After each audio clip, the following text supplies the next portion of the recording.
Hello students, good evening to you all. আজি আমি derivative start কৰিম। আমি অলৰেডি 13.1 ত আমি অলৰেডি লিমিটছৰ বিষয়ে পঢ়িলো। এনেকুৱা নহয় যে লিমিটৰ কনসেপ্টটো আমাক ডেৰিভেটিভত নালাগিব, সেইটো নহয়, কিন্তু ডেৰিভেটিভৰ কনসেপ্টটো লিমিটতকৈ অলপ বেলেগ।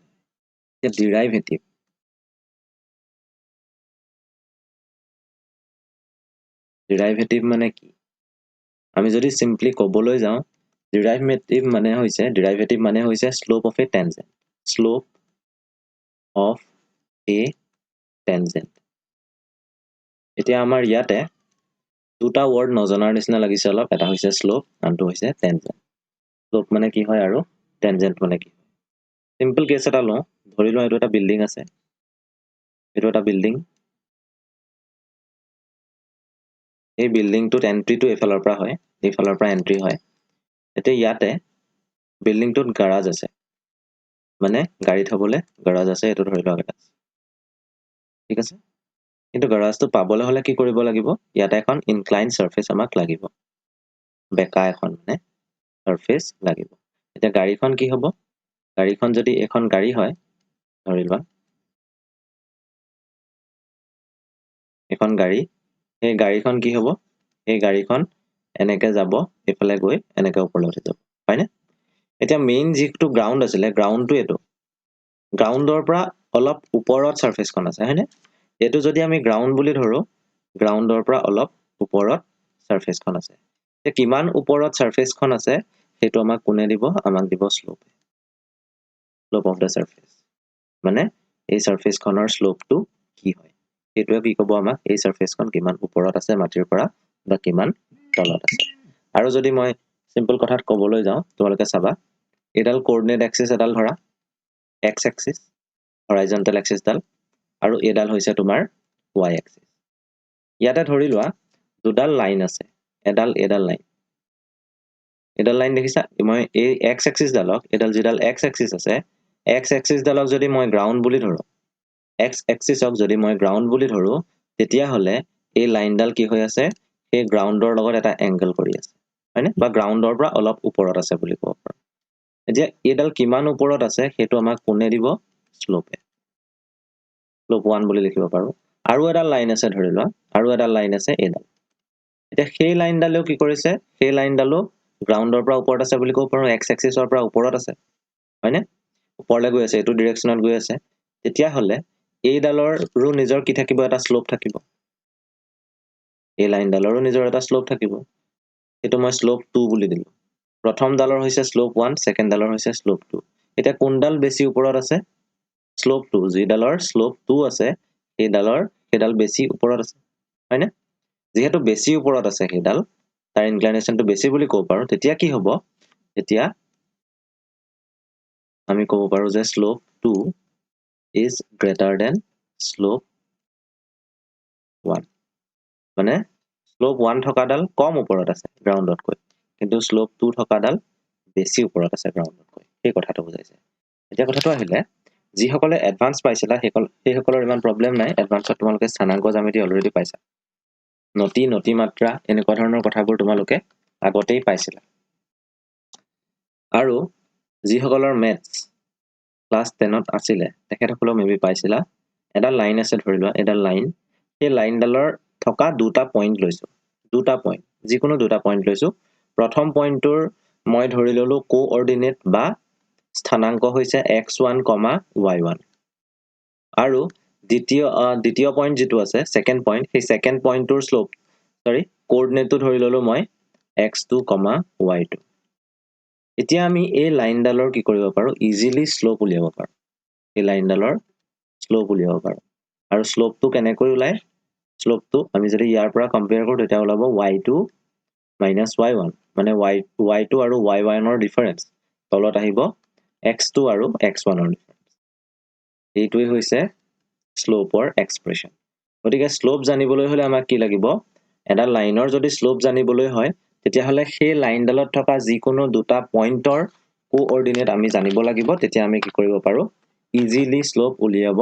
পাৰিম। এতিয়া আৰু এটা কথা দেখুৱাইছো, চোৱা। এডাল y এক্সিস, এডাল x এক্সিস। ধৰি লোৱা এডাল x axis আছে এডাল y axis যে ইয়াতে এডাল লাইন গৈছে আৰু এডাল লাইন গৈছে দুডাল লাইন বেলেগ ইয়াত মাৰ্কিং খিনি কৰিছো এটো 1 ধৰি লোৱা এটো 2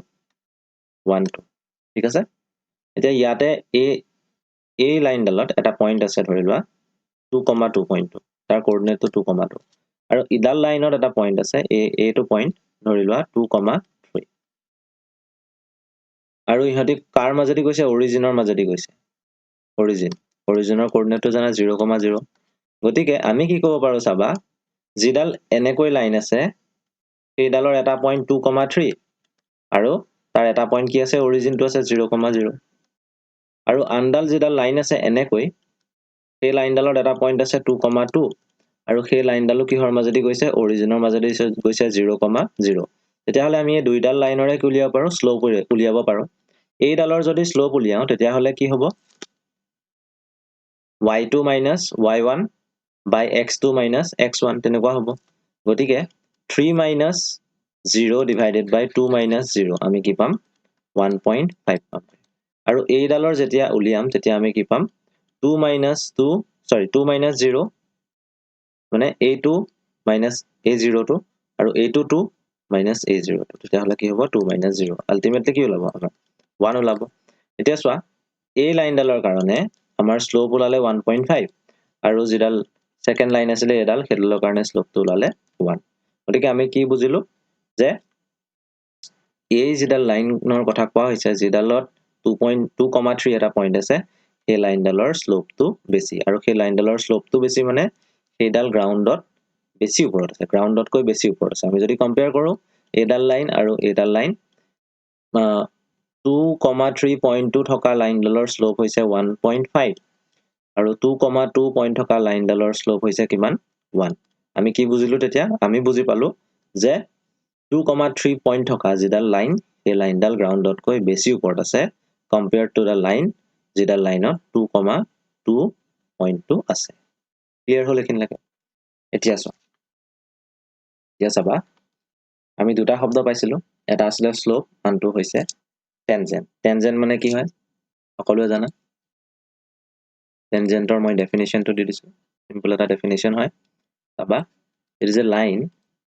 passing through single point of a curve line passing through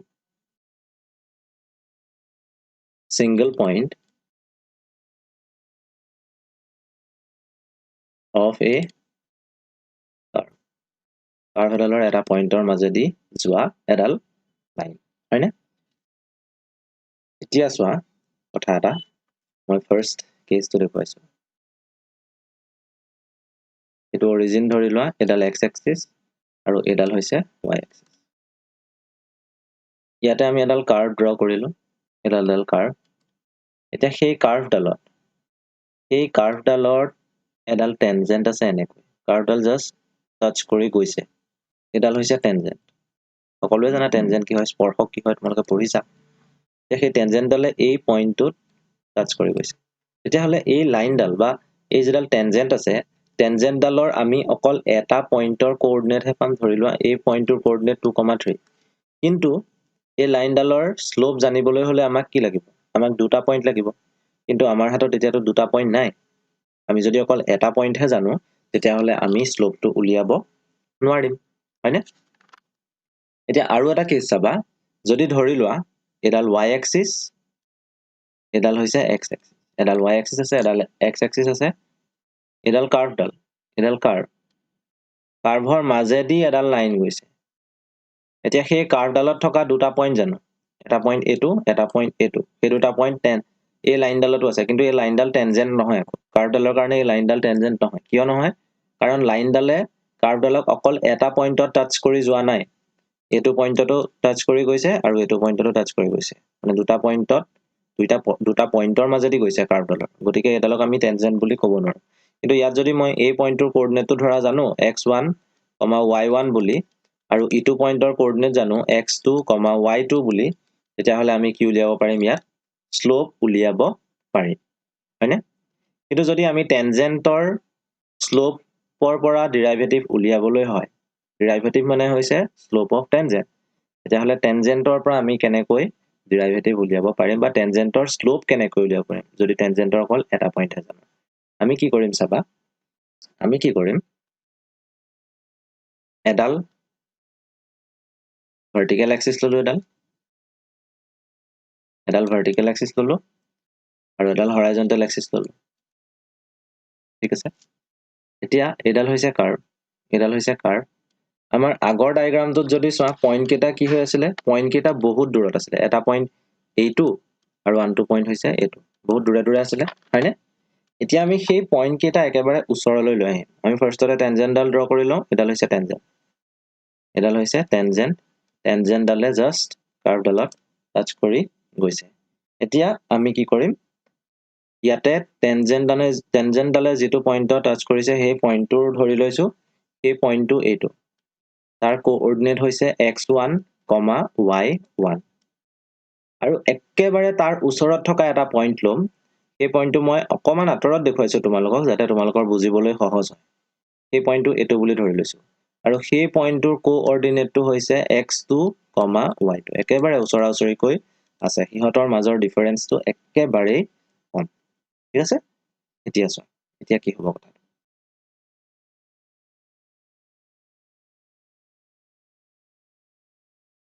মই পাৰপেন্ডিকুলাৰ ড্ৰ কৰিছো এফালে আৰু এফালে y axisৰ ওপৰতো পাৰপেন্ডিকুলাৰ ড্ৰ কৰিছো সেই পইণ্ট কেটাৰ তেতিয়া হলে প্ৰথম পইণ্টটোৰ কাৰণে এই ডিসটেন্সটো কি হ'ব এই ডিসটেন্সটো হ'ব x1 হয়নে আৰু সেকেন্ড পইণ্টটোৰ কাৰণে অৰিজিনৰ পৰা ইয়ালৈকে যেটো ডিসটেন্স অৰ্থাৎ এই পইণ্টটোৰ পৰা এই পইণ্টটোলৈকে ডিসটেন্স এটো কি হ'ব x2 আৰু ইয়াত যদি চাও এতিয়া ইয়াত চালে কি হ'ব এই ডিসটেন্সটো হ'ব y1 আৰু এই ডিসটেন্সটো হ'ব কি y2 আৰু আমি স্লোপ মানে কি জানো আমি স্লোপ মানে জানো যে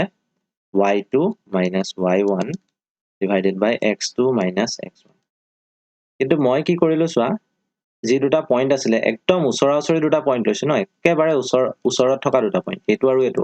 ইহঁতৰ মাজৰ ডিফাৰেন্সটো মানে এনেকুৱা 0.00000000 এনেকুৱা মানে এই পইণ্ট দুটাৰ মাজৰ ডিফাৰেন্সটো ইমানেই কম তেতিয়া হলে এই যেটো ডিফাৰেন্স আছে এই ডিফাৰেন্সটো বুজাবলৈ একেবাৰে সৰু ডিফাৰেন্স এটা বুজাবলৈ আমি কি কৰিব পাৰো আমি d ইউজ কৰিব পাৰো dy dx কেলে কৈছো চাবা x2 minus x1 মানে এই ডিসটেন্সটো নহয় জানো আৰু y2 minus y1 মানে y2 ৰ পৰা যদি আমি y1 বিয়োগ কৰো সাবট্ৰাক্ট কৰো তেতিয়া আমি এই ডিসটেন্সটো পাম হয়নে এতিয়া এই ফালে এই ডিসটেন্সটো x2 minus x1 ডিসটেন্স কিন্তু সেই ডিসটেন্সটো একেবাৰে কম হয় একেবাৰে যদি সৰু হয় তেতিয়া হলে হেতুক আমি x2 minus x1 বুলি লিখি নাথাকে আমি কি বুলি লিখিব পাৰো dx বুলি লিখিব পাৰো মানে এই পইণ্টটো আৰু এই পইণ্টৰ মাজৰ ডিফাৰেন্সটো ঠিক সেইদৰে ইয়াত y2 এই ডিসটেন্সটো কি হ'ব এই সৰু যে ডিসটেন্সটো আছে সেইটো হ'ব তোমাৰ y2 minus y1 কিন্তু সেই y2 minus y1 তেনেকৈ লিখি নাথাকে আমি কি বুলি লিখিব পাৰো dy বুলি লিখি থাকিব পাৰো আৰু আমি যে পালো slope equal to dy by dx অৰ্থাৎ আমি টেনজেন্টৰ জৰিয়তে কি কৰিলো স্লোপ উলিয়ালো হয়নে টেনজেন্ট ডালৰ জৰিয়তে আমি স্লোপ উলিয়াইছো আৰু স্লোপটো কি পাইছো আমি dy by dx পাইছো আৰু সেই dy by dx টোকে আমি কি বুলি ক'ব পাৰো এই dy by dx টোকে আমি ক'ব পাৰো derivative of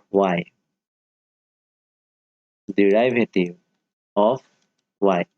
d ৰ লগত যেটো থাকে তাৰ ডেৰিভেটিভ ওপৰত d ৰ লগত যেটো থাকিব তাৰ ডেৰিভেটিভ with respect to তলত যেটো থাকিব d ৰ লগত with respect to that মানে derivative of y with respect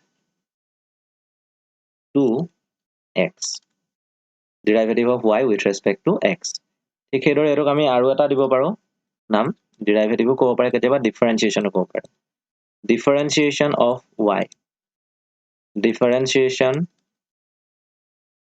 of y with respect to wrt লিখিছো এটা বুজাইছা with respect to কি থাকিব x থাকিব এতিয়া derivative of y with respect to x এ থাকিব বলে হেতু নহয় ধৰি লোৱা তোমালোকৰ এনেকে আছে dz upon dx dz upon dx হেতুৱে কি বুজাব derivative of z with respect to x dA ইয়াত আছে dx ধৰি লোৱা তেতিয়া কি বুজাব derivative of a with respect to x ধৰি লোৱা এনেকৈ আছে dx আছে এইখিনতে ব্ৰেকেটৰ ভিতৰত তোমাক দি দিলে x to the power 9 তেতিয়া কি হ'ব তেতিয়া হ'ব derivative of x to the power 9 with respect to x আমি এনেদৰে পঢ়িব লাগিব এতিয়া কথাটো হ'ল ইয়াতে এটা আমি এটা প্ৰিন্সিপলৰ কথা পঢ়িব লাগিব এটা প্ৰিন্সিপল এই প্ৰিন্সিপলটোৰ নাম হৈছে first principle of derivative first principle of derivative বহুত ইম্পৰ্টেন্ট প্ৰিন্সিপল হয় আৰু একেবাৰে ইজিও হয় টানো নহয় একেবাৰে ইজি হয় তোমালোকে ইজিলি পাৰিবা কৰিব এতিয়া আমি এই প্ৰিন্সিপলটো ষ্টাৰ্ট কৰিম আৰু তোমালোকে এইখিনি কেনেকৈ পঢ়িব লাগে এই কথাটো চাবা আমি derivative of z with respect to x বুলি পঢ়িম যেতিয়া dz upon dx থাকিব dA upon dx যেতিয়া থাকিব তাক আমি কি বুলি পঢ়িম derivative of a with respect to x এনেকৈ ট্ৰাই কৰিবা তোমালোকে কেইটামান লিখি ট্ৰাই কৰিবা 6-7টা তেতিয়া তোমালোকৰ ক'বলৈ ইজিলি সহজ হৈ পৰিব গোটেইখিনি সহজ হৈ পৰিব তোমালোকে ক'ব পাৰিবা এতিয়া আমি ফাৰ্স্ট প্ৰিন্সিপলটো লৈ যাওঁ ফাৰ্স্ট প্ৰিন্সিপলটো হৈছে এনেকুৱা ধৰণৰ চাবা মই লিখি লৈছো আকৌ এবাৰ ফাৰ্স্ট প্ৰিন্সিপল অফ ডেৰিভেটিভ তোমালোকেও লিখি লোৱা ফাৰ্স্ট প্ৰিন্সিপল অফ ডেৰিভেটিভ এটো এনেকুৱা ধৰণৰ চাবা f dash x equal to কি থাকিব চাবা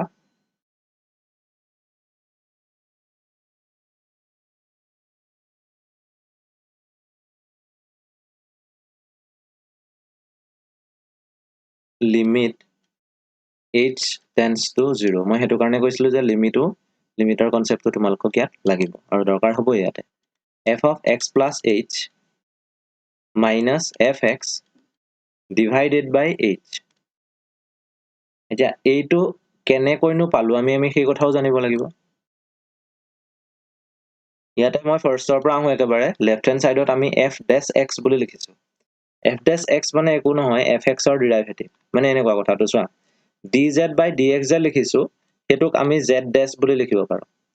dA by dx যে লিখিছো মানে derivative of a with respect to x Hetuk আমি কি বুলি লিখিব পাৰো a dash বুলি লিখিব পাৰো আমি যাৰ ডেৰিভেটিভ লওঁ তাৰ ওপৰত dash এটা দি দিও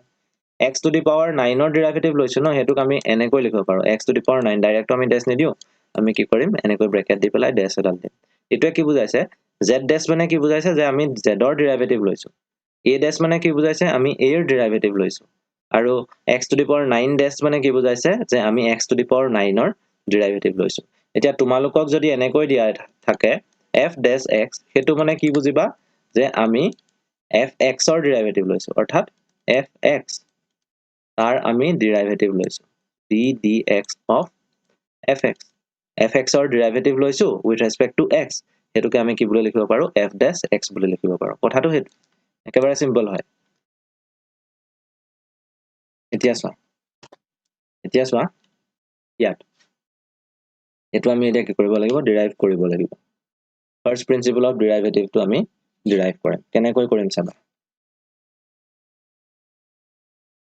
এডাল y axis ধৰিলো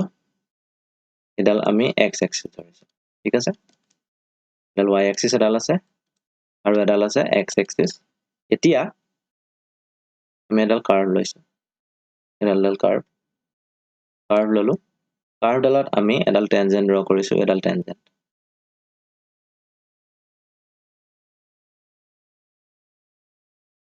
তেতিয়া হলে চাবা কথাটো কি হ'ব কাৰ্ভডালে যিটো পইণ্টত ইণ্টাৰসেক্ট কৰিছে সেই পইণ্টটো আমি ধৰি লৈছো সেই পইণ্টটোৰ কোঅৰ্ডিনেট আমি কেনেকৈ ধৰিম চাবা সেই পইণ্টটোৰ কোঅৰ্ডিনেট ধৰিছো আমি সেই পইণ্টটোৰ কোঅৰ্ডিনেট দেই x, fx তোমালোকে আগতে এটো কাম কৰিছা x, y বুলি ধৰিছা x, y আৰু পলিনোমিয়েলত বিশেষকৈ কৰিছা ধৰা মই হেতু কমান ব্ৰিফলি কৰি দিছো তোমালোকক চাবা ধৰি লোৱা x ভেৰিয়েবল আছে x চলক আৰু x স্কয়াৰ প্লাস 2 এটা কি আছে তোমাৰ বহুপদ আছে বা পলিনোমিয়েল আছে এটো হৈছে ভেৰিয়েবল x টো আৰু x স্কয়াৰ প্লাস 2 টো হৈছে পলিনোমিয়েল তেতিয়া আমি x স্কয়াৰ প্লাস 2 টোকে কি বুলি ধৰিলো y বুলি ধৰিলো আৰু আমি কি কৰো আমি x ৰ ভ্যালু ধৰি লোৱা 1 বহুৱালো তেতিয়া y ভ্যালু কি হ'ব 1 স্কয়াৰ প্লাস 2 অৰ্থাৎ আমি কি পাম 3 পাম x ৰ ভ্যালু ধৰি লোৱা 2 বহুৱালা তেতিয়া কি পাবা 2 স্কয়াৰ প্লাস 2 2 স্কয়াৰ প্লাস 2 মানে কি হ'ব তোমাৰ 6 হ'ব অৰ্থাৎ আমি 1 3 x, y বুলি যদি লিখো পইণ্টবোৰ x, y এনেকুৱা ফৰ্মত যদি লিখো তেতিয়া হলে কি আহিব x মানে 1 হলে y মানে 3 হয় গতিকে আমি 1, 3 এটা পইণ্ট পাওঁ তাৰ পাছতে x মানে 2 হলে y মানে কি হয় 6 হয় গতিকে আমি 2, 6 এটা পইণ্ট পাওঁ ঠিক তেনেকুৱা ধৰণৰ এতিয়া আমি x আৰু y লৈছো কিন্তু y টো কি হয় y টো x square plus 2 x square plus 2 টোক আমি fx বুলিও ধৰিব পাৰো তেতিয়া হলে পইণ্টটো x, y যদি হয় আমি তাৰ হলনি হেতু নিলিখি কি লিখিব পাৰো x, fx লিখিব পাৰো বুজি পালা কথাটো y ৰ হলনি আমি fx লিখিছো কথাটো হেতুৱে এতিয়া ইয়াতো চোৱা তেনেকুৱা ধৰণৰ হ'ব এটো পইণ্ট আছে সেই পইণ্টৰ x কোঅৰ্ডিনেটটো আমি x বুলি ধৰিছো আৰু y কোঅৰ্ডিনেটটো আমি কি বুলি ধৰিছো fx বুলি ধৰিছো ঠিক আছে তেতিয়া হলে ইয়াত এনেকে আমি কি কৰিছো এডাল পাৰপেন্ডিকুলাৰ ড্ৰ কৰিছো এডাল পাৰপেন্ডিকুলাৰ আৰু এডাল y axisত পাৰপেন্ডিকুলাৰ সেই পইণ্টটো এই ডিসটেন্সটো কিহেৰে বুজাব অৰিজিনৰ পৰা এই পইণ্টটো লৈকে সেই ডিসটেন্সটো কিহেৰে বুজাব x এৰে বুজাব হয়নে আৰু অৰিজিনৰ পৰা এই পইণ্টটো লৈকে সেই ডিসটেন্সটো কিহেৰে বুজাব এই ডিসটেন্সটো বুজাব আমাক কিহেৰে f x এৰে হয়নে ইয়াৰ ওচৰতে একেবাৰে ওচৰতে আমি আৰু এটা পইণ্ট লৈছো এই পইণ্টটোৰ কোঅৰ্ডিনেটটো আমি এটা কি লৈছো x + h মানে কথাটো এনেকুৱা x + h হৈছে তাৰ x কোঅৰ্ডিনেট তেতিয়া হলে y কোঅৰ্ডিনেটটো কি হ'ব fx + h এটো ভালকৈ তোমালোকে ৰিলেট কৰা যেতিয়া x কোঅৰ্ডিনেটটো x থাকে y কোঅৰ্ডিনেটটো fx হয় যেতিয়া x কোঅৰ্ডিনেটটো আমি x + h ধৰিছো তেতিয়া y কোঅৰ্ডিনেটটো কি হ'ব fx + h অৰ্থাৎ এনেকুৱা ধৰণৰ এতিয়া এই পইণ্টটোলৈকে অৰিজিনৰ পৰা ডিসটেন্সটো কি হ'ব এইখিনি ডিসটেন্স হ'ব x + h মানে x ৰ লগত কিবা এটা এড হৈ গৈছে এইখিনি পোৰশন এইখিনি এই ডিসটেন্সটো যেতিয়া x ৰ লগত এড হ'ব তেতিয়া আমি x + h পাইছো আৰু ইয়াত চাবা ইয়াত এই ডিসটেন্সটো তলৰ পৰা এই পইণ্টটোলৈকে মানে অৰিজিনৰ পৰা এই পইণ্টটোলৈকে সেই ডিসটেন্সটো কি হ'ব fx + h ঠিক আছে এতিয়া ইয়াত তোমালোকে ভালকৈ বুজি পাইছা নিশ্চয় এডাল যদি x axis হয় এটো অৰিজিন এইখিনিলৈকে ধৰি লোৱা x ডিসটেন্স এইখিনিলৈকে ধৰি লোৱা অৰিজিনৰ পৰা এইখিনিলৈকে x + h ডিসটেন্স তেতিয়া হলে এই ইহতৰ মাজৰ ডিসটেন্সটো কি হ'ব h হ'ব লাগিব ন মাজৰ ডিসটেন্সটো এটোই হৈছে ইয়াত এই ডিসটেন্সটো হৈছে ইহতৰ মাজৰ ডিসটেন্সটো হৈছে এই পইণ্টটো আৰু এই পইণ্টটো ইহতৰ মাজৰ ডিসটেন্সটো হৈছে x + h এতিয়া যেহেতু মই কৈছো এই কাৰ্ভডালত থকা দুটা পইণ্ট সেই দুটা পইণ্ট একেবাৰে ওচৰা ওচৰি তেতিয়া হলে ইহতৰ মাজৰ ডিসটেন্সটো কি হ'ব বহুত কম হ'ব হয়নে এই ডিসটেন্সটো বহুত কম হ'ব অৰ্থাৎ h টো বহুত কম মানে বহুত কম এটো 0.000000001 তেনেকুৱা ধৰণৰ কিবা হ'ব এতিয়া যদি আমি স্লোপ উলিয়াও সেই টেনজেন্টডালৰ স্লোপ উলিয়াও স্লোপ অফ টেনজেন্ট এতিয়া আমাৰ কি ওলাব টেনজেন্টডালৰ স্লোপটো কি ওলাব y কোঅৰ্ডিনেট কেটা বিয়োগ কৰিব লাগিব অৰ্থাৎ fx + h ৰ পৰা আমি fx বিয়োগ কৰিব লাগিব ওপৰত fx + h ৰ পৰা আমি fx বিয়োগ কৰিব লাগিব সাবট্ৰেক্ট কৰিব লাগিব আৰু তলত কি কৰিব লাগিব আমি x কোঅৰ্ডিনেট কেটা বিয়োগ কৰিব লাগিব সাবট্ৰেক্ট কৰিব লাগিব মানে x + h ৰ পৰা আমি x সাবট্ৰেক্ট কৰিম x + h ৰ পৰা আমি x সাবট্ৰেক্ট কৰিম কৰিলে কি পাম চোৱা f of x plus h minus fx আৰু ইয়াত x plus h minus x আছে তলত h আহিব কিন্তু কথাটো হ'ল ইয়াত h টো বহুত সৰু h টো বহুত সৰু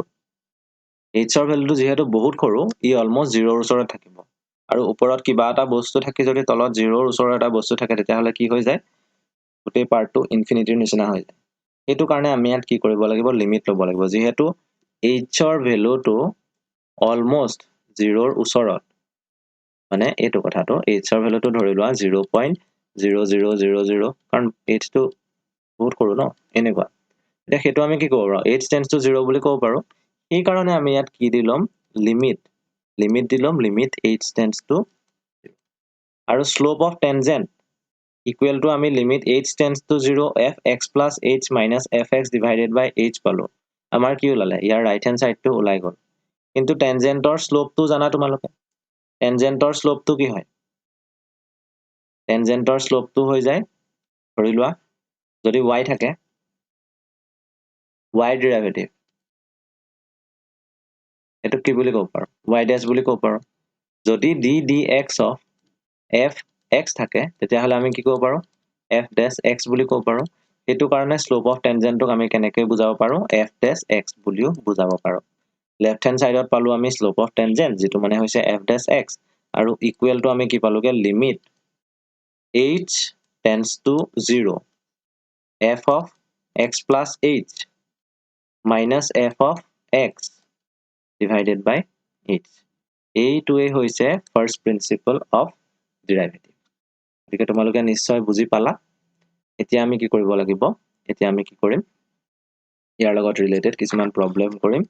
using this principle তোমালোকে চাই থাকা একেবাৰে সহজ হয় টান নহয় ইয়াত চাবা তোমালোকক এনেকৈ দিয়া আছে কোৱেশ্চনটো find derivative of fx by using first principle of derivative fpd মানে কি বুজাইছে মই first principle of derivative তোমালোকে ফুল ফৰ্মটো লিখিবা খালি first principle of derivative বুলি লিখিবা এটা তোমালোকক ফাংশনটো দিয়া আছে এনেকৈ fx is equal to 10x বুলি দিয়া আছে তোমালোকে সলিউশন লিখি লগালগ লিখিবা the first principle of derivative is প্ৰথমতে কাম সেইটোৱে এটো প্ৰিন্সিপলটো মনতো ৰাখিব লাগিব কিন্তু দেই তোমালোকে একদম মনত উমাই থাকিব লাগিব ফাৰ্স্ট প্ৰিন্সিপলটো কি হয় বুলি কোৱাৰ লগে লগে তোমালোকে ক'ব পাৰিব লাগিব যে f dash x is equal to limit h tends to 0 fx plus h minus fx divided by h তেনেকৈ ক'ব পাৰিব লাগিব গতিকে the first principle of derivative is আমি কি কম f dash x is equal to limit h tends to 0 ওপৰত থাকিব f x plus h minus fx divided by h তলত h থাকিব এতিয়া তোমালোকে চোৱা তোমালোকক দিয়া আছে কি এটো চাই লবা দেই fx দিয়া আছে 10x আমাক ইয়াত কি কি লাগিব চোৱা h tends to 0 আছে হেবোৰ এতিয়া দৰকাৰ নাই হেবোৰ লিমিট ললে আমাৰ অলৰেডি সলভ হৈ যাব এখিনি বস্তু এখিনি টেনচন লব নালাগে কিন্তু fx আছে ঠিকই fx মানে দিয়া আছে আমাৰ fx plus h মানে তো দিয়া নাই আমি কি কৰিম fx equal to 10x যেতিয়া দিয়া আছে আমি fx plus h নিজেই উলিয়াই লম আমি কি কৰিব লাগিব fx থাকোতে যেতিয়া 10x আছিল fx plus h থাকোতে কি হ'ব 10 into x plus h খালি এইটো কৰোতে সদায় সাৱধান মানে এনেকুৱা ধৰণৰ চাবা কথাটো তোমালোকক fx equal to দিয়া আছে 10 into x হয়নে 10x মানে 10 into x হয় তেতিয়া হলে fx plus h কি হ'ব x ৰ ঠাইত এতিয়া x plus h হ'ব 10 টো তেনেকৈ আছে x ৰ ঠাইত কি আহিব x plus h আহিব খালি এইটো কৰোতে সদায় সাৱধান মানে এটো যদি লোৱা ভুল কৰা fx plus h মানে তোমালোকে যদি বেলেগ কিবা এটা ভাবি লোৱা তেতিয়া হলে প্ৰবলেম হৈ যাব কিন্তু এক্স্যাক্টলি তোমালোকে কি বহুৱাব লাগিব জানিব লাগিব ধৰি লোৱা আৰু এটা মই एग्जांपल দিছো তোমালোকৰ fx equal to 2x square plus 1 আছে এতিয়া তোমালোকক যদি f2 উলিয়াবলৈ দিয়ে তোমালোকে ইজিলি পাৰা 2 into কি কৰা 2 square plus 1 হয়নে সেইটোকে যদি তোমালোকক এতিয়া fx equal to 2x square plus 1 দিয়া আছে কিন্তু তোমালোকে fx plus h উলিয়াব লাগে তেতিয়া তোমালোকে ভেৰিয়েবলটোৰ ঠাইত বা চলকটোৰ ঠাইত কি বহুৱাব লাগিব x plus h বহুৱাব লাগিব ইয়াত যেহেতু 2 into x square আছে আমি কি কৰিব লাগিব 2 into x plus h whole square plus 1 এইটো সদায় সাৱধান এইটো কৰোতে সদায় সাৱধান ম্যাক্সিমাম ষ্টুডেন্টে এইখিনিতে ভুল কৰে এইখিনি লওঁতে আৰু ইয়াত যদি ভুল হৈ যায় কোৱেশ্চনটো অবভিয়াসলি সলভ কৰিব তোমালোকে নোৱাৰিবা সেইকাৰণে এই কথাটো সদায় সাৱধান এইটো বেলেগকে উলিয়াই লবা প্ৰবলেম নাই সাইডত লিখি পেলাই বেলেগকে উলিয়াই লবা ইয়াত ডাইৰেক্টলি পুট কৰিব পাৰিবা limit h tends to 0 লিখিলা fx plus h মানে হৈছে 10 into x plus h minus fx আছে fx মানে হৈছে 10x তলত আছে h তেনেকৈ ৰাখিলা এটা সিম্পলিফাই কৰি গৈ থাকা limit h tends to 0 10x 10 into x plus h আছে ন গতিকে হেতু কি হ'ব 10x plus 10h হ'ব minus 10x আছে minus 10x plus 10x cancel যাব তলত h আছে এতিয়া চোৱা limit h tends to 0 ওপৰত কি থাকিলে 10h আৰু তলত থাকিলে h ওপৰতো h আছে তলতো h আছে cancel যাব থাকিব কি আমাৰ limit h tends to 0 10 হয়নে আৰু তোমালোকে এটা কথা জানা যেতিয়া আমি এটা কনস্ট্যান্ট ধৰি লওঁ 5 আছে 5 ৰ আমি লিমিট লৈছো 5 ৰ লিমিট ললে আমি কি পাম 5 এ পাম কনস্ট্যান্টৰ লিমিট ললে আমি সদায় কনস্ট্যান্ট পাম এটো কাৰণে যেতিয়া 10 ৰ লিমিট লম তেতিয়া হলে আমি কি পাম 10 এ পাম অৰ্থাৎ আমি কোৱেশ্চনটো সলভ কৰি কি পালো আমি পালো f dash x is equal to 10 আৰু মই তোমালোকক ভালকৈ বুজাই দিছো আমাক কোৱেশ্চনটোত দিছিলে f dash x উলিয়াবলে f dash x উলিয়াবলে দিছিলে আমি এটো ফাইন কৰিব লাগে f dash x উলিয়া মানে কি বুজাইছে আমাক আমি উলিয়াব লাগে d dx of fx কথাটো হেতু এটো ফাইন কৰিব লাগে তোমালোকক এইটো কোৱা বা এইটো কোৱা একে কথা আৰু আমাক দিয়া আছে কি আমাক fx দিয়া আছে হয় fx কি দিয়া আছে 10x তেতিয়া হলে আমি f dash x বা d dx of fx derivative of fx with respect to x এটো আমি কি পালোগে গৈ পেলাই আমি পালোগে 10 এটোই হৈছে আমাৰ আনসাৰ ক্লিয়াৰ আমাক দিয়া আছিল এটো আমি ফাইন কৰিব লাগে এটো বা এটো আৰু আমি ফাইন কৰি লাষ্টত কি পালো এই ৰিজাল্টটো পালো তাৰ পাছতে আমি যাম নেক্সট কোৱেশ্চনলৈ ইয়াৰ পাছৰ কোৱেশ্চন এটো সহজ টান নহয় মানে একেবাৰে সহজ কোৱেশ্চন হয় তোমালোকে খালি প্ৰিন্সিপলটো জানিব লাগিব আৰু প্ৰিন্সিপলটো জানাই সকলো এতিয়া জানিব পৰা হৈছা খালি মনত ৰাখিব লাগিব যে ইয়াৰ ডেৰিভেটিভ উলিয়াব লাগে fx দিয়া আছে x স্কয়াৰ আমি ইয়াৰ ডেৰিভেটিভ উলিয়াম solution লিখিলা the first principle of derivative লিখি ললা এটো প্ৰত্যেকটো কোৱেশ্চনতে লিখি লবা মানে তোমালোকে যদি এনেকুৱা 10টা মান কৰিবা প্ৰিন্সিপলটো অলৰেডি তোমালোকৰ মনতে ৰৈ যাবা the first principle of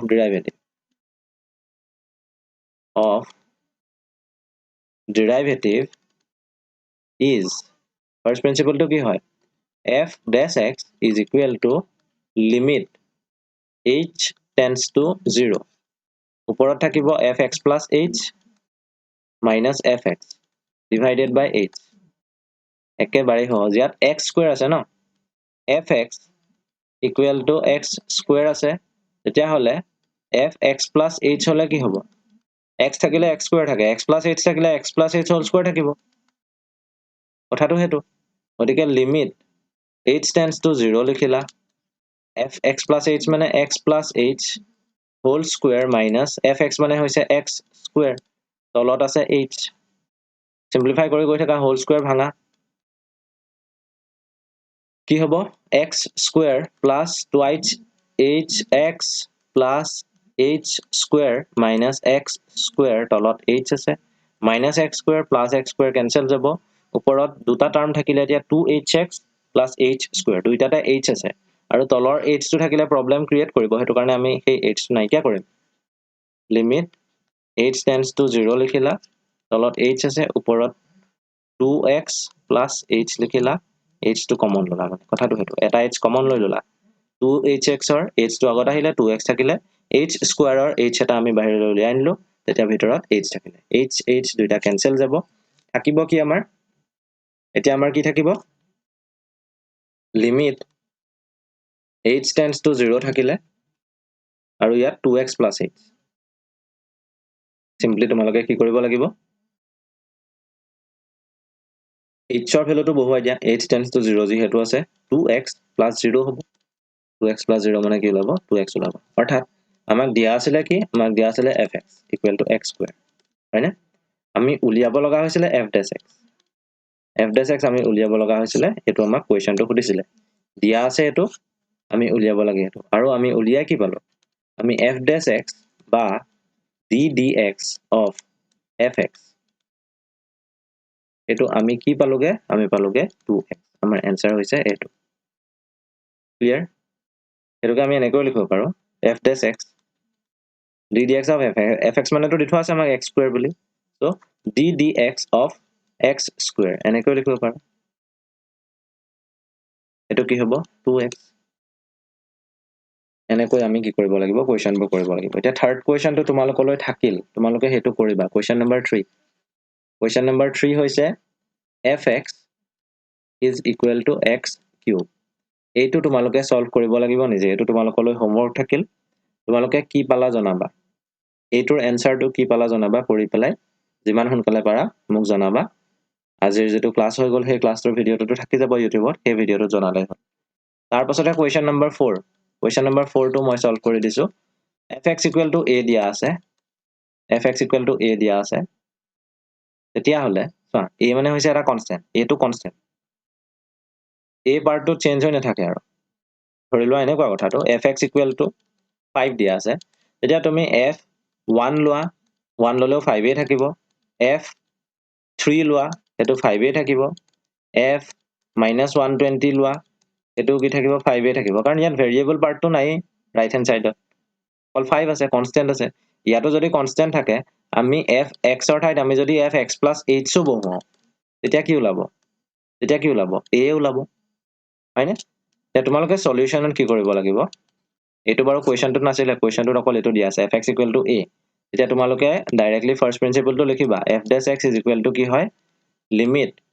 h tends to 0 f of x plus h minus fx divided by h এটো লিখিলা limit h tends to 0 লিখিলা তাৰ পাছতে fx plus h মানে হৈছে a fx মানে হৈছে a মাজত মাইনাস সাইন আছে তলত h আছে limit h tends to 0 0 by h আছে 0 by h আছে ইয়াত যদি তোমালোকে h ৰ ভ্যালুটো 0 বহুৱাই দিয়া তেতিয়া 0 by 0 ফৰ্মত আহিব কিন্তু হেতু কৰিব নালাগে আমি আগতে সিম্পলিফাই কৰি লব লাগিব ন 0 by h 0 ক h ৰে যদি হৰণ কৰো তেতিয়া আমি কি পাও 0 পাও limit h tends to 0 0 by h এটো মানে কি হ'ব 0 হ'ব সিম্পলিফিকেশন হৈ গল এটা 0 টো হৈছে এটা কনস্ট্যান্ট কনস্ট্যান্টৰ যদি আমি লিমিট লম তেতিয়া কি পাম আমি সেই কনস্ট্যান্টটোই পাম অৰ্থাৎ আমাৰ যেটো উলালে limit h tends to 0 0 এটো আমি এনেকৈ লিখিব পাৰো 0 বুলি ডাইৰেক্ট লিখিব পাৰো লিমিটৰ প্ৰপাৰ্টি এপ্লাই কৰিছো খালি কিছুমান ষ্টুডেন্টে কি কৰিব চাবা limit h tends to 0 লিখিলে নহয় 0 by h লিখিলে তাৰ পাছত এনেকুৱা কৰি দিয়ে 0 by 0 কৰে তাৰ পাছত লিখি দিয়ে ইনডিটাৰমিনেট বুলি হেতু নহয় যিমান পাৰা সিম্পলিফাই কৰিবা যিমান পাৰা সিম্পলিফাই কৰি লবা আৰু সিম্পলিফাই কৰি 0 by h সিম্পলিফাই কৰাৰ পাছত আমি 0 পালো তাৰ পাছত আমি লিমিট এপ্লাই কৰিম তাৰ পাছত লিমিট এপ্লাই কৰিলে আমাৰ কি হৈ যাব আনসাৰটো 0 আহি যাব অৰ্থাৎ আমাৰ কথাটো কি হল আমাক দিয়া আছিল fx এটা কনস্ট্যান্ট a দিয়া আছিল আমি f dash x উলিয়াব লগা হৈছিল আৰু আমি f dash x কি পালো 0 পালো বা আমি যদি কওঁ f dash x টোকে যদি এনেকৈ ক'ব পাৰো d dx of কি লৈছিলো a লৈছিলো d dx of a equal to কি পালো 0 পালো বা d dx of যদি এটোকে যদি এনেকৈ লিখা a এর কথাটোকে কৈছো বাৰু বেলেগ কনস্ট্যান্টৰ কথা নাই কোৱা বেলেগ কনস্ট্যান্টৰ কথা নাই কোৱা অকল a এর কথা কৈছো এটো মই এটো ইয়াত লিখি দিছো মানে a এর ডেরিভেটিভ লৈছা উইথ ৰেসপেক্ট টু x তেতিয়া 0 পাবা আৰু a ড্যাশ মানেও কি হয় আমি a এর ডেরিভেটিভ লৈ বুজো এটো মানেও কি পাম 0 পাম বা যিকোনো কনস্ট্যান্ট 5 আছে সাপোজ 5 ৰ ডেৰিভেটিভ লৈছো কি পাম 0 পাম 6 ৰ ডেৰিভেটিভ লৈছো আমি 0 পাম 9 ৰ ডেৰিভেটিভ লৈছো আমি কি পাম 0 পাম কথাবোৰ তেনেকুৱা ধৰণৰ আৰু 9 ৰ ডেৰিভেটিভটো আমি এনেকৈ লিখিব পাৰো ধৰা d dx of 9 তেতিয়া কি পাম 0 পাম কথাবোৰ তেনেকুৱা ধৰণৰ তাৰ পাছত আমি আহিম আৰু এটা কোৱেশ্চনলৈ এই কোৱেশ্চনটো হ'ব এনেকুৱা ধৰণৰ fx equal to 1 by x আছে fx equal to 1 by x তেতিয়া হলে কি হ'ব fx equal to যদি 1 by x থাকে সলিউশনত তোমালোকে কি কৰিবা সলিউশনত লিখি লবা the first principle of derivative is the first principle of derivative is কি হ'ব f dash x is equal to limit h tends to 0 f of x plus h minus fx divided by h লিখিলা এতিয়া ইয়াত চোৱা fx equal to 1 by x আছে তোমালোকে মনতে সেই কথাটো ভাবিবা যদি fx equal to 1 by x থাকে তেতিয়া হলে আমি f of x plus h কি লিখিব লাগিব 1 by fx থাকোতে 1 by x আছিল তলত x আছিল fx plus h যেতিয়া থাকিব তেতিয়া তলত কি থাকিব x plus h থাকিব 1 by x plus h কথাটো হেতু এতিয়া চোৱা limit h tends to 0 to আহিবই বাৰু limit h tends to 0 থাকিয়ে যায় fx plus h আছে 1 by x plus h লিখিলা minus fx আছে 1 by x লিখিলা তলত কি আছে h আছে এটা তোমালোকে LCM লৈ লোৱা limit h tends to 0 তলত h আছে ওপৰত x plus h minus x আছে LCM লোৱা x plus h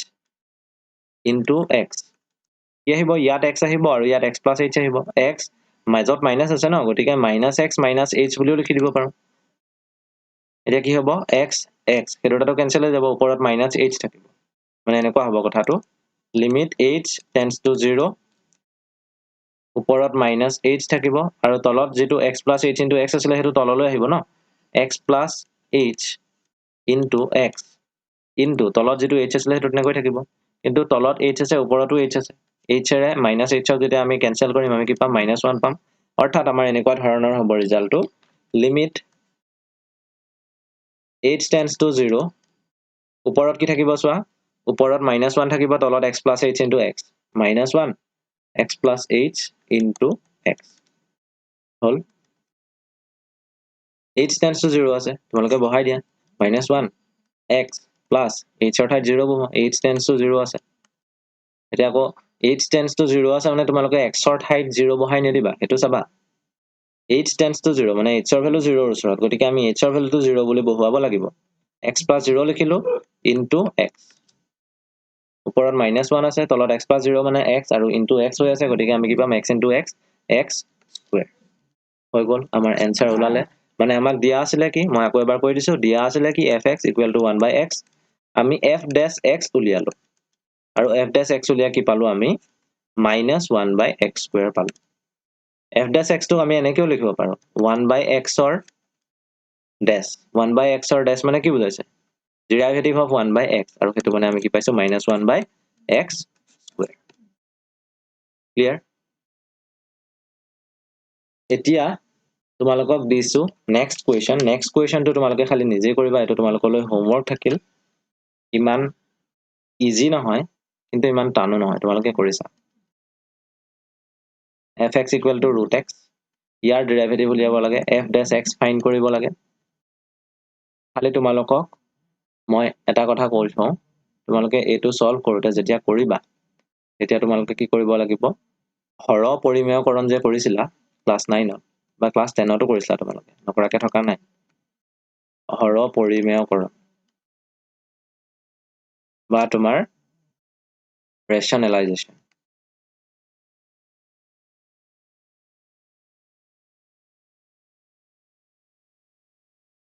ধৰিলো এনেকুৱা আছে 1 by root a plus root b আছে তেতিয়া তোমালোকে কি কৰিছিলা 1 by root a plus root b লিখিছিলা কিন্তু ইয়াৰ লগত তোমালোকে root a minus root b পূৰণ কৰিছিলা আৰু এটো এক্সট্ৰাকে পূৰণ কৰাৰ কাৰণে ইয়াটো কৰি দিছিলা 1 into root a minus root b এনেকুৱা ধৰণৰ কৰিব লাগিব তোমালোকে চাবা কেনেকৈ কৰিব লাগে কোৱেশ্চনটো দেখিলে গম পাবা তোমালোকে হেতু কৰিবা কৰি পেলাই এনসাৰটো কি পালা জানা ঠিক আছে এতিয়া আজি থাকক আজি আৰু নকৰো আমি নেক্সট ক্লাছত আৰু ইয়াৰ লগত ৰিলেটেড বহুতখিনি প্ৰবলেম কৰিব লাগিব অতি সোনকালে কৰিম আজি থাকক তেতিয়া ঠিক আছে হ'ব